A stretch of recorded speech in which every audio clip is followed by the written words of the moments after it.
Hey, what is up? Welcome back, Design Squad. And in this video, we're going to continue talking about interviews, how to optimize your chances to actually getting a job. In a previous few videos, we already covered bits about how to ask good questions, what you should avoid in terms of mistakes and things of that nature. And one of the mistakes actually was about answering questions, figuring out a way so that the message you want to get across actually goes across well and it resonates with whoever is the hiring manager or recruiter. And so in this video, we're going to figure out a way for you to optimize your chances to actually nail that interview in terms of what you answer.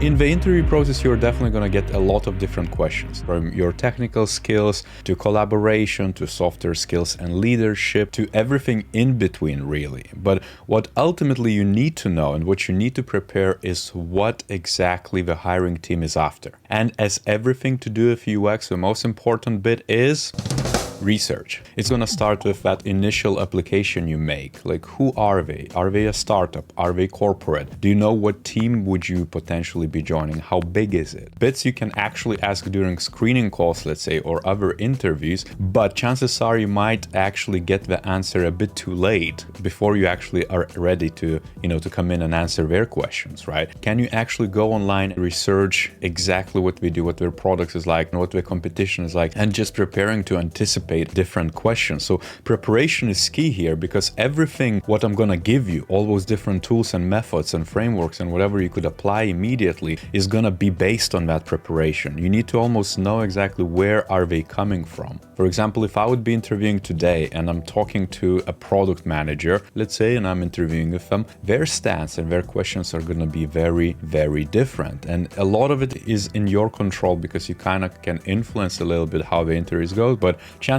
are we already have a prepared script or prepared items we want to cover in terms of what we saw in your portfolio or your resume. Let's say project needs, immediate team needs, all those different aspects, which are some are very tangible, some are very, very open-ended.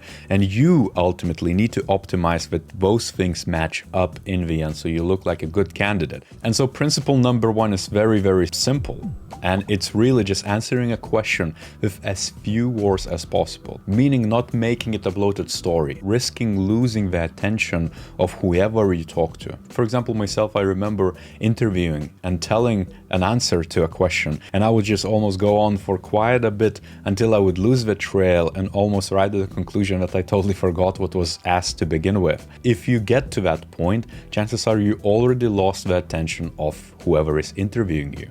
And so how can you optimize it? Naturally, you have so many different stories, so many evidence points to tell, so many different bits. It's really starting with the point you are trying to make and then giving the context and also opening it up. So if they want to get some sort of interesting bits, or they want for you to specify, they can follow up with a probing question and go a bit deeper. It's as simple as that, but always starting with a point and giving almost less than necessary. This is a bit controversial, right? Because typically if you would ask a career coach or someone who might mentor you, they're going to tell you, tell everything, tell all the evidence and stuff like that. But in reality, nobody has time to go through your life stories. You need to get to the point. And this specific principle is actually just that, get to the point. Now, the second one is almost building up on the first one. And it's a very simple but very powerful framework which allows you to structure your answers so it makes sense and it kind of like hooks people in. For example, what you could use to do that is Minto's pyramid. And let me just draw it out on the screen as well. So the top layer would be your main recommendation, your goal, your idea, your point. And the next level would be something which you want to support those points, which naturally would have different facets to that, right? Third one would be the insights and the evidence and supportive data, and naturally going through level by level, kind of covering those supportive arguments, you would arrive at the conclusion. Imagine that, let's say I'm in the interview walking you through the case study and I'm telling you about that project and what happened, what I did, and then the interviewer is definitely going to ask you about outcomes or next steps. What could you tell? So immediately if I would use Minto's pyramid, first level would be that, let's say the outcome was that we increased the conversion rates by, let's say, 40%. 100%. And the supportive arguments here, which is at level 2, could be that because the team invested heavily in making the onboarding experience as optimal as possible, as well as the second argument, investing in a clear value proposition and the content design of it, then you could jump into the third level. You can branch those two buckets out and say that for the, let's say, onboarding experience, you figured out that you needed to add that feature. You also went through user testing and figure out how to optimize it, so that you add a bit of the insights and optimization to it. And then jumping to the next one, you can say also that for the content design, you also figured out the tone of voice, that your user research stated this and that,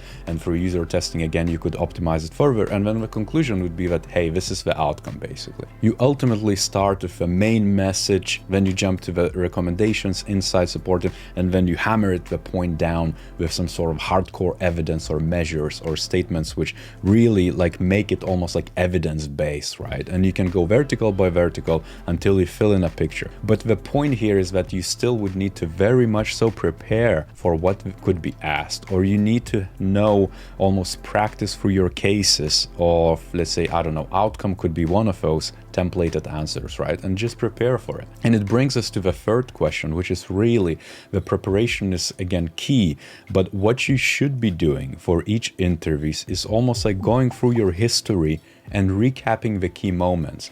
You should recap the unpleasant moments, you should recap the wins and successes as well, and be able to tell a story in the same way. You could use any type of storytelling principle, or you can use Minto's pyramid as well, but you should be able to retell all the anecdotes or almost every project you captured so far, which would be relevant to that employer, to that position, to that opening, to, let's say, their product. Just think about it and almost summon just at least a handful of cases. For example, when I interviewed back in the day, what I would do, I would almost like go back a few years at least and would pick examples which would sort of be relevant, at least on a high level. And then it's very easy to tell the story as long as you practice enough and you bring the facts up. Now, the fourth tool to help you out is really asking questions and trying to get to know people. So in my previous videos about asking the right questions, you already know that almost like having clear buckets and different angles to a position and how you could ask about UX, product, who you're going to deal with, the strategy, all those different bits, you can come up with so many questions. But common mistake people make is that they don't ask enough questions to clarify bits.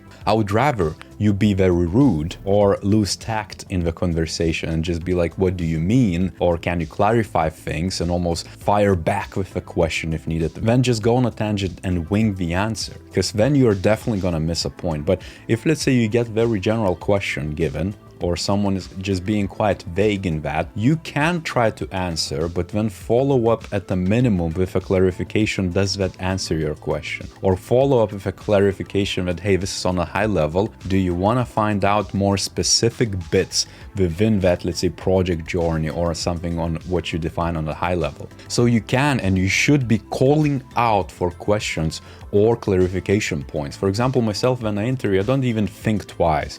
If I don't understand something, I'm like, well, okay, I think you mean this, therefore I'm giving you this answer. But if that doesn't match, could you actually give me a more specific answer? You can literally just ask for it, or ask for more detail, for context. What do people mean? What angle do they want? Also understand who's asking it. If it comes from product management, you could kind of follow up about ways of working and things of that nature. Their take and their concerns and their challenges are going to be different than being interviewed by a UXer, let's say. So consider who they are, try to get to know them a little bit, because ultimately this is a relationship. This is a tango between two different parties. This is about exchange and trust building enough so that we're like, okay, I can work with this person.